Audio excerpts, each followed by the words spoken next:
Most cold emails get completely ignored nowadays, but what if AI could actually help you personalize them at a massive scale? Welcome to this explainer. Today, we're diving deep into exactly how this technology is fundamentally rewriting the rules of B2B outreach. If you've ever wondered how people are monetizing this huge shift in digital sales, you're in the right place. We're going to walk through the exact workflows, the tools, and the data that make AI-powered cold emails such an incredibly lucrative service to offer.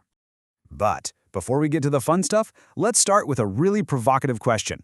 Why do 99% of cold emails just completely fail today? Well, the root of the problem is that old spray and pray method.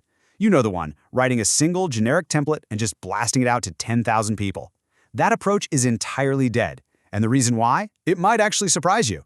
Let's talk about a very specific number. 16.9%. That is the percentage of traditional mass emails that never even reach the inbox. They don't just get ignored, they literally vanish into the void. Why does that happen? Because modern AI spam filters are actively hunting them down, blocking them before a human ever gets the chance to hit delete. Section 1. The Cold Email Crisis. You see, email providers like Gmail aren't just relying on simple keyword blacklists anymore. No way. They're actually deploying highly advanced AI models, like Google's Gemini, to analyze massive volumes of email traffic in real time. These models easily detect repetitive, unnatural patterns and instantly flag them as automated spam. So you aren't just competing for your prospects' attention anymore. You are literally fighting a super smart AI gatekeeper. Section 2. Inside the AI workflow. To bypass these gatekeepers, we actually need to fight AI with AI. When you look at the top platforms used for this, a very clear tech stack emerges. You have tools like Salesforge acting as an end-to-end AI sales development rep, literally generating unique emails from scratch for every single lead.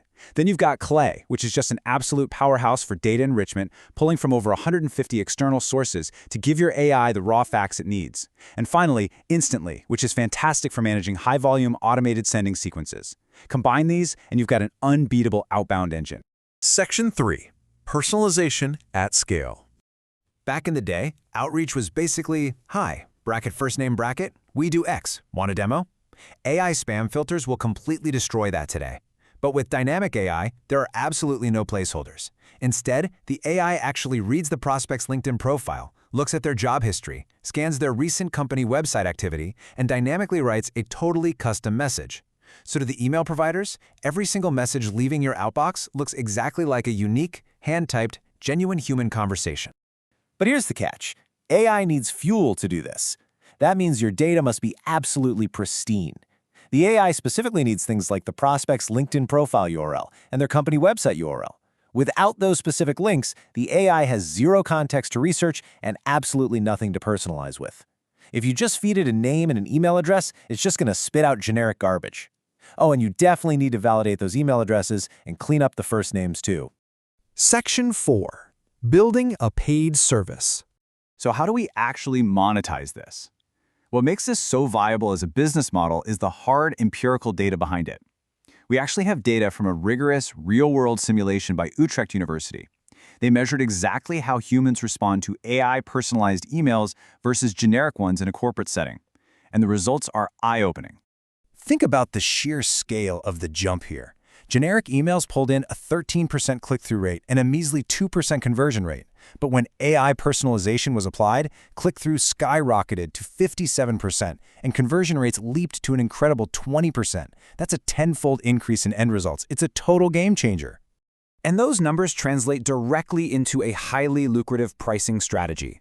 Because you are saving a sales rep roughly 10 to 15 minutes of manual, grueling research per lead, businesses will easily pay $2,000 to $5,000 a month on retainer for you to run this as a service. You're essentially selling them their own time back, all while building them a massive, high-value sales pipeline on autopilot. The potential earnings for even a lean, one-person agency running this workflow are honestly incredible. Section 5. Limitations and real risks. Now, to be completely transparent, it's not all sunshine and rainbows. Critics point out that if you set this up poorly, it will backfire spectacularly. Bad AI first lines, like when a robot awkwardly compliments a prospect's completely random LinkedIn post from 3 years ago, they just don't look genuine at all. If the prospect spots the automation, trust is instantly broken and your response rate will plummet to 0. Interestingly enough, that same Utrecht University data uncovered a pretty fascinating psychological quirk called the hyperpersonalization backfire. They found that hyperpersonalizing an email down to the individual level can sometimes perform worse than personalizing just at the broader company level. Why? Well, because tracking an individual too closely can cross that creepy line, raising suspicion about how you even got their data in the first place. Plus, the legal and compliance risks here are incredibly severe if you don't know what you're doing. We're talking GDPR fines that can reach up to 20 million euros and CAN spam fines of over $51,000 per single violation. On top of that, if you spam indiscriminately, your sender domain reputation will be permanently ruined. You absolutely must ensure data compliance and always include clear, easy opt-out mechanisms. Section 6. Getting started today. Okay, so how do beginners actually start doing this safely?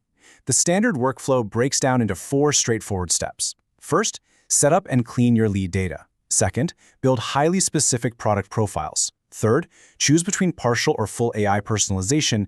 And fourth, always A/B test and review manually. Let's break these down a bit. Step 2 is where most beginners totally drop the ball.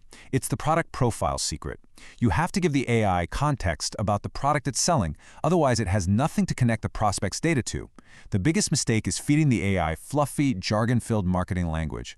You must be brutally specific. Tell the AI exactly what concrete problem you solve, just as if you're explaining it to a friend over coffee.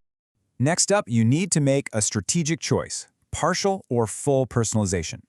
With partial, you write a hard-coded template, but let the AI generate just a custom icebreaker opening line. This is awesome if you have a strict legal or marketing message that absolutely cannot change. With full personalization, you basically hand over the reins.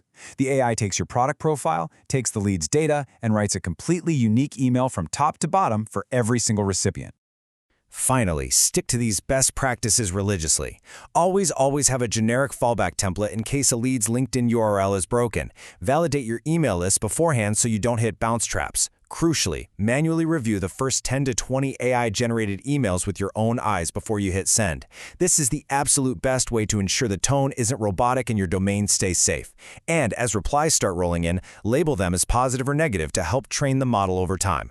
Well, as we wrap up this explainer, I want to leave you with something to chew on. The traditional inbox as we know it is gone. It's now guarded by advanced AI, but the beauty is it can also be unlocked by AI.